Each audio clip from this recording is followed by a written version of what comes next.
Good morning, students. Today I will teach you science for class 5th. Today I have to discuss chapter 13 Force, Energy and Work. In this chapter, I have to explain what is frictional force, magnetic force. Did you know? क्या आप जानते हैं? It was Isaac Newton who discovered that the earth had gravity when he saw an apple falling from a tree. Isaac Newton थे जिन्होंने अर्थ की gravity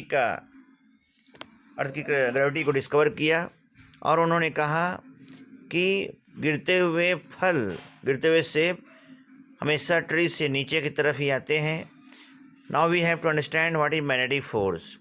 when a magnet is placed near iron, the magnet exerts force on iron and can pull the iron.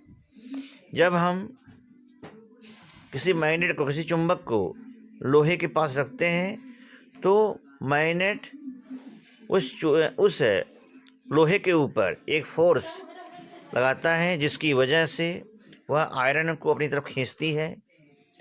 When it is with in the magnetic field, अगर वह iron magnetic field के दायरे में आता है तो मैग्नेट उस iron या उस मैग्नेटिक सब्सटेंस को अपनी तरफ खींच लेती है. इस फोर्स को मैग्नेटिक फोर्स कहते हैं. This is known as magnetic force. Now we have to understand it. You can see this is magnetic force.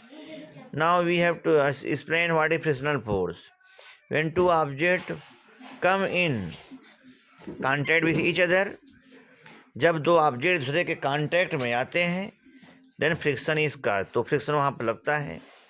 यानी फ्रिक्शन लगने के लिए दो ऑब्जेक्ट के बीच में कांटेक्ट होना जरूरी है.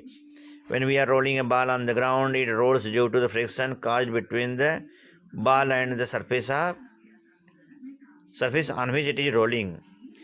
यानी कोई बॉल ग्राउंड पर रोल कर रही है तो it rolls due to the friction caused between the ball and surface on which it rolling. तो जिस सरफेस पर यह रोलिंग कर रही है उस सरफेस और बॉल के बीच में जो फ्रिक्शन काम कर रहा है उसकी वजह से वो चीज़ रोल करती है. There is a force exerted by the ball on the friction on the surface, hence it is able to move. इसलिए यह मूव करने लगती है. यानी जो फोर्स होता है वह बॉल के सरफेस पर लगता है जिसकी वजह से वह बॉल मूव करती है. When the ball and the surface come in contact with each other, there is a frictional force exerted from both the side. जब बॉल और सरफेस दोनों एक दूसरे के कांटेक्ट में होते हैं तो वहाँ पर फ्रिक्शनल फोर्स काम करता है. Here the force exerted by the ball is greater than that of surface, hence it rolls on the ground. इसलिए यह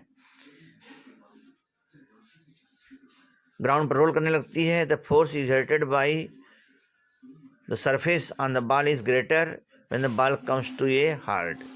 जब बॉल किसी स्थान पर रुक जाती है तो वहाँ पर फ्रिक्शनल फोर्स का अमाउंट बढ़ जाता है. Now we have to explain what is electrostatic force.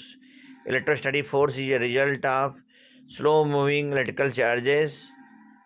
यानी इलेक्ट्रोस्टैटिक फोर्स वह फोर्स है जो कि स्लो मूविंग चार्जेस के बीच में लगता है. जैसे प्लास्टिक की कंघी और कागज़ के टुकड़े के बीच में, जब प्लास्टिक की कंघी को हम बाल से रगड़ कर कागज़ के टुकड़े के पास ले जाते हैं तो कागज़ के टुकड़े को प्लास्टिक की कंघी खींच लेती है.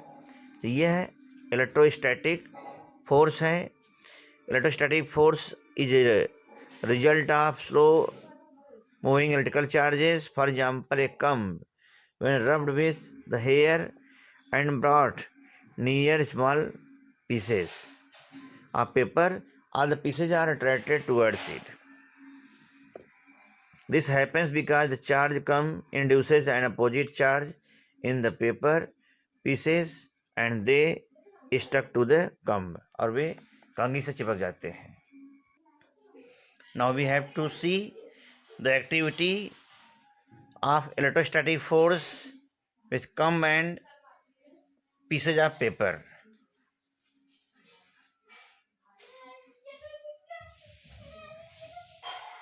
we can see the paper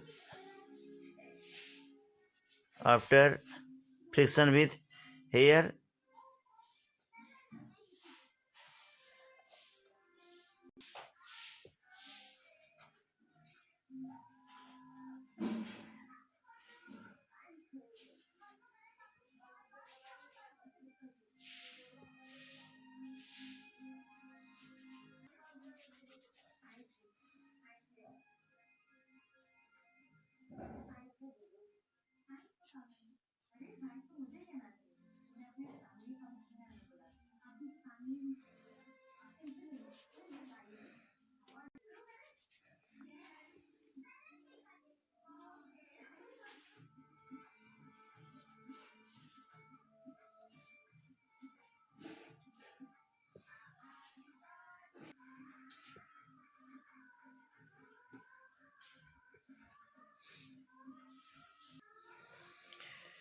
You can observe this activity.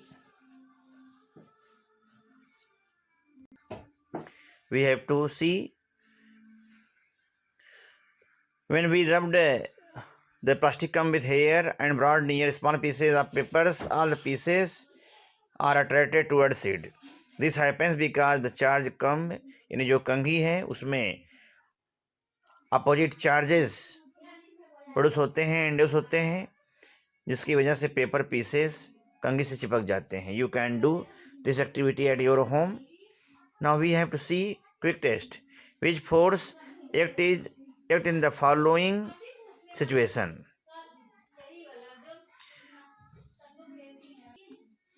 This is also answer of D2. There are following forces. Which forces act in the following situation? We rub our palms against each other for a long time. हम अपने हथेलियों को लंबे समय तक एक दूसरे से रगड़ते हैं, जिसमें फ्रिक्शनल फोर्स होता है.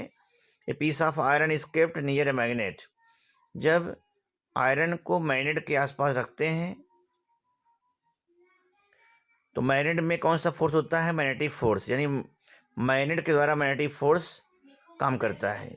You bring a charge comb near small piece of paper has electrostatic force. यानी जो चार्ज कम है, यानी कंघी को बाल से रगड़ने के बाद अगर हम स्मॉल पीसेज ऑफ पेपर के पास लेके जाएंगे तो इलेक्ट्रोस्टैटिक फोर्स की वजह से पेपर के पीसेज कंघी से चिपक जाते हैं. You throw a ball high up in the air. हम ऊंचाई पर हवा में बाल को ऊपर फेंक सकते हैं. हैज ग्रेविटेशनल फोर्स, यानी बाल में कौन सा फोर्स काम करेगा? ग्रेविटेशनल फोर्स काम करेगा. Dear students, you have to understand it. Thank you very much.